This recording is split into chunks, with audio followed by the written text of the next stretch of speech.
Bonjour, dans cet épisode, je vais vous expliquer comment votre entreprise peut vous aider à avoir un bon équilibre vie privée, vie professionnelle.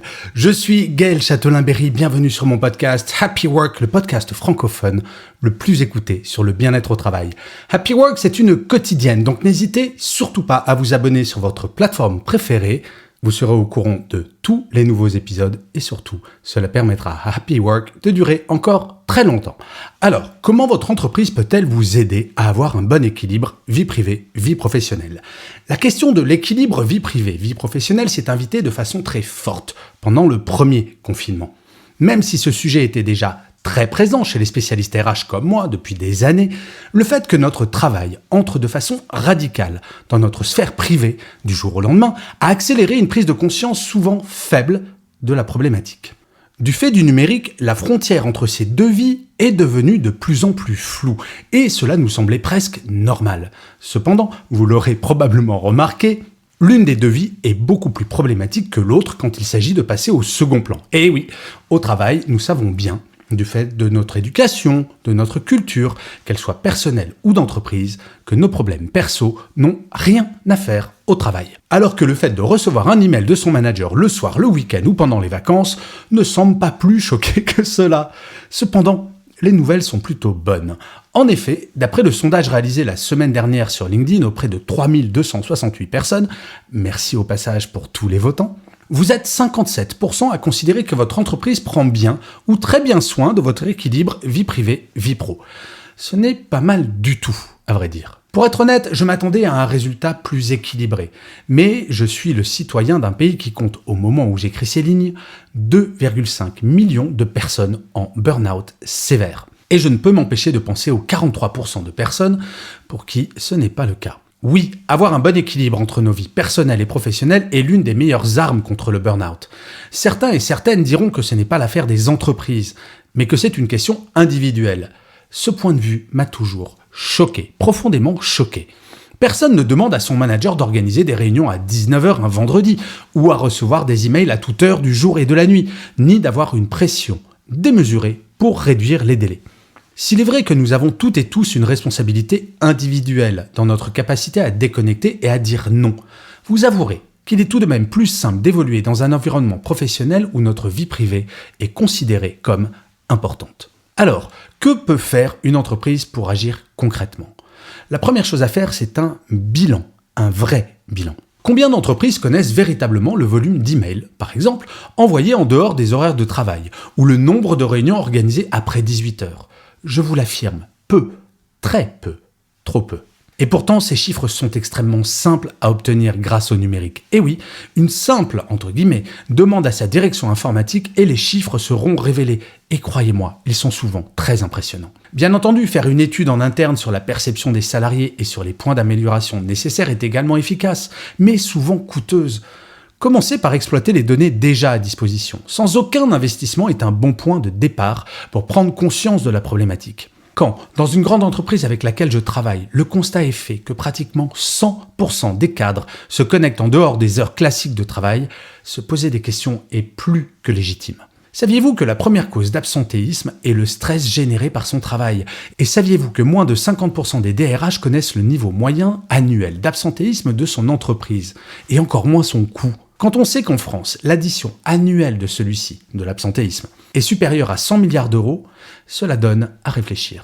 La deuxième chose, c'est d'être coercitif concernant le numérique. Non, une simple charte de la déconnexion ne suffit pas pour changer des habitudes prises depuis des années. Je compare souvent notre relation avec le numérique avec celui que nous avons avec la ceinture de sécurité.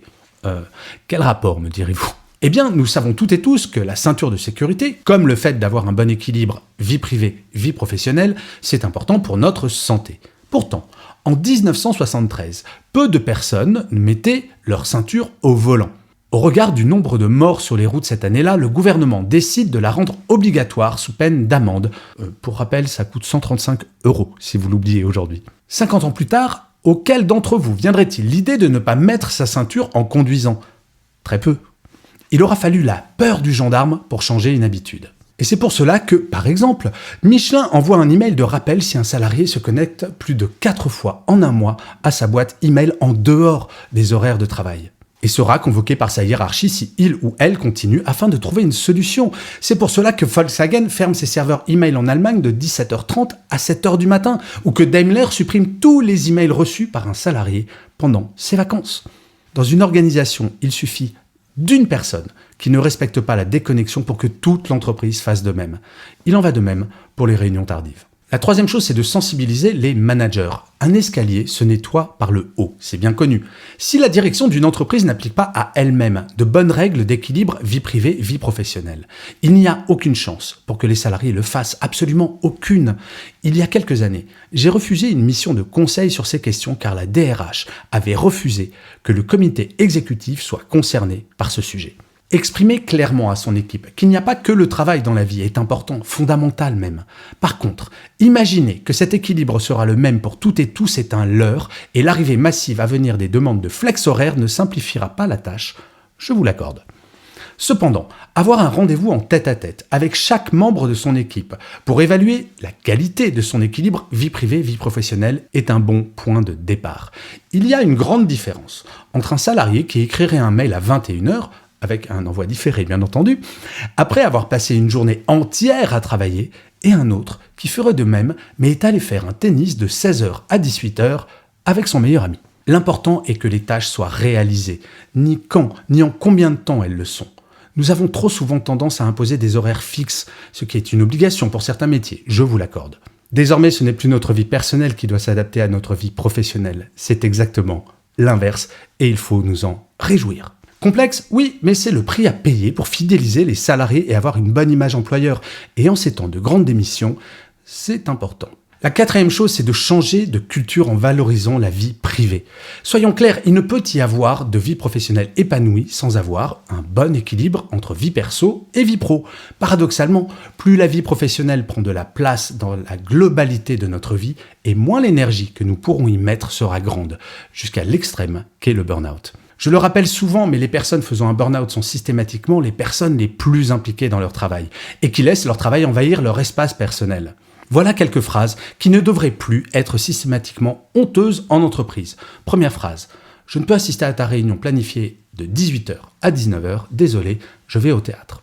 Deuxième phrase. Je n'ai pas répondu à ton email hier car tu l'as envoyé à 19h30 et là, je suis déconnecté. Troisième exemple. Le délai que tu me demandes n'est pas raisonnable. D'ailleurs, le phénomène du quiet quitting, qui consiste pour les salariés à ne produire que, entre guillemets, ce pourquoi ils sont payés, rien de plus, montre que tout cela est une demande forte de leur part. Mais au-delà du changement des mentalités, certaines entreprises vont plus loin en créant des chaînes vidéo internes, par exemple, dans lesquelles les salariés peuvent partager leurs passions personnelles afin de valoriser le fait qu'ils et elles sont de bons professionnels, mais qu'ils et elles ont des vies personnelles riches et enrichissantes. En fait, les vies personnelles et professionnelles ne devraient pas, idéalement, être en compétition, mais être complémentaires. Pendant beaucoup trop longtemps, notamment du fait du chômage de masse, la peur de perdre son emploi faisait que les salariés se pensaient corvéables à merci. Difficile de dire non à un salarié qui multiplie sans compter ses heures supplémentaires, et pourtant, c'est totalement dans l'intérêt de l'entreprise à moyen et à long terme. Garantir un bon équilibre vie privée, vie professionnelle n'est en aucun cas un cadeau que l'on fait aux salariés. Il s'agit d'un investissement sur ce moyen et ce long terme, sur ses équipes et en conséquence sur son entreprise. Comme le disait le fondateur du groupe Virgin, Richard Branson, au siècle dernier déjà, si vous souhaitez que les salariés prennent soin de votre entreprise, prenez soin de vos salariés. Et vous d'ailleurs, votre équilibre vie privée, vie pro, est-ce qu'il est bon ?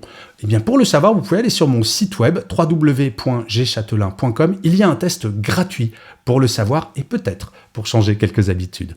Je vous remercie 1000 fois d'avoir écouté cet épisode de Happy Work. N'hésitez surtout pas à mettre des pouces levés si vous êtes sur YouTube, à mettre des étoiles si vous êtes sur Apple Podcast, à mettre des commentaires, à partager, à parler de Happy Work autour de vous. C'est comme cela que Happy Work durera longtemps et en plus, ça me fait super plaisir.